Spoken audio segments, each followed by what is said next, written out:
Hello my प्यारे बच्चों, a very warm welcome back to another one of our super quick, super easy revision sessions. I know, your exams are just around the corner, but don't you worry at all. We're gonna make this chapter, this world of things, so simple that you'll remember every single bit. Chalo, let's get started.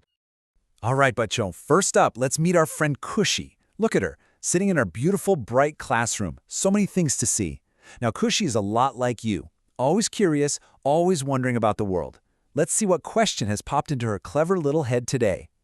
So Khushi is looking at her table, she's looking at the door, the window, the blackboard, and she thinks, wow, there are so many things here. But what are they all made of? And you know what? That is a brilliant question, Khushi. It's exactly what this whole chapter is about. So, our first mission, should we choose to accept it, is to help Khushi figure this out. We are all going to become material detectives. Are you ready? Let's go. Okay, so let's look closer at what Khushi sees. Over here, we've got her chair and her table. What are they made of? You got it, wood. And on the other side, we have things like nails and the hinges on the door. Those are made of metal. So right away, we found two different materials, wood and metal. But where do we even get these materials from? Well, some, like wood, come straight from nature. We get wood from trees. Simple. Metal is a bit different. We have to dig deep inside the earth to get it. And here's a mind-blowing fact for you. Glass is actually made from sand. Can you believe it? And then there are materials like plastic, which are man-made. Okay, time for a little game from your book, the chain game. Let's look at this list. Khushi saw a table, a chair, and a door, all made of wood. What else can you think of? How about your pencil, or even your bed? Perfect. Now for metal. Hinges and nails, and also a spoon or even a car. Window panes are glass, just like spectacles. And switches are plastic, just like your tiffin box or your pen. See how easy that was? All right, detectives, great work so far. Now that Khushi knows what things are made of, she's noticed something else. You can see through some things, but not others. So that brings us to our next investigation, the see-through test. It's a simple question. Can you see through it? First up, we have transparent materials. Let's say it together. Transparent. It's a fancy word, but all it means is that you can see through it completely, just like a super clean window. You can see everything outside perfectly clearly. And if you wear spectacles, well, you use a transparent material every single day. The glass has to be transparent, right? Otherwise, how would you see anything? It's bilkul clear.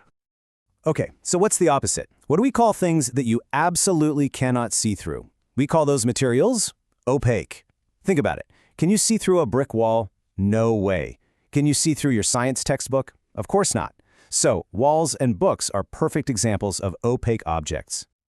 Exactly. Just look at Khushi's book here. By looking at the cover, she has no idea what's on page 1. Why? Because the cover is opaque. Simple, isn't it? But wait, there's a little twist. Some things are, well, they're somewhere in the middle. They're not completely clear, but they're not completely blocked either. You can see some light, but things look blurry. We call these materials translucent.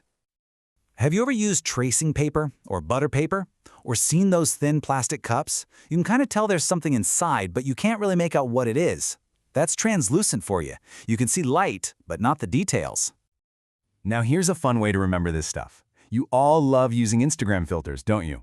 Well, looking through a colored piece of glass, like a blue one, is just like putting a blue filter on the whole world. You can still see clearly, so it's transparent, but everything changes color. Maza aaya na? It's a fun thought. Okay, pencils down, everyone. Quick exam question coming your way. I want you to think fast. A solid wooden door.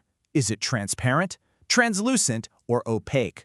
Come on, what do you think? Lock your answer. And the correct answer is opaque. Shabash. I knew you'd get it right. You absolutely cannot see through a wooden door, so it has to be opaque. Fantastic work. You guys are doing so well. Now, Khushi is noticing something else. Some things, like her desk, are hard and stay in one place, but other things, like water, can flow. This brings us to our next big idea: solids, liquids, and gases. And the main question to ask is really simple. Does it flow? So basically, everything around us is in one of three states. First, you have solids. Think of a stone or your book. They have their own shape, right? Then you have liquids, like water or milk. They flow, and they take the shape of whatever you pour them into, a glass, a bottle, anything. And finally, you have gases, like the air we breathe. They just spread out and fill up whatever space they're in. Okay, let's do a quick sorting game. Imagine we have a tray for solids, a bottle for liquids, and a balloon for gases. A stone or a pencil? It's a solid, so it goes in the tray. What about some water? It's a liquid, so it would go into the bottle. And what about the air we exhale? Well, that's a gas. It would fill up the balloon and take its shape. Perfect! We're on the home stretch now, Butcho. Almost at the end. Our very last mission as material detectives is to help Khushi answer one final simple question. Who made it? Was it nature or was it people? Let's break it down. On one hand, you have natural things. These are things that nature gives us, that exist all on their own, like trees, rocks, water, animals. On the other hand, we have artificial, or man-made things. These are all the things that we humans create, like clothes, tables, shoes, and plastic. Easy, right? All right, last exam question for today. And this one is a little tricky, so I want you to think carefully. The t-shirt you might be wearing is made of cotton. So is the cotton itself a natural or an artificial material? What do you think? Did you get it?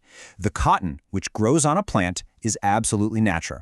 But the t-shirt, that's artificial, because people took that natural cotton and used machines in a factory to turn it into a t-shirt. Isn't that interesting?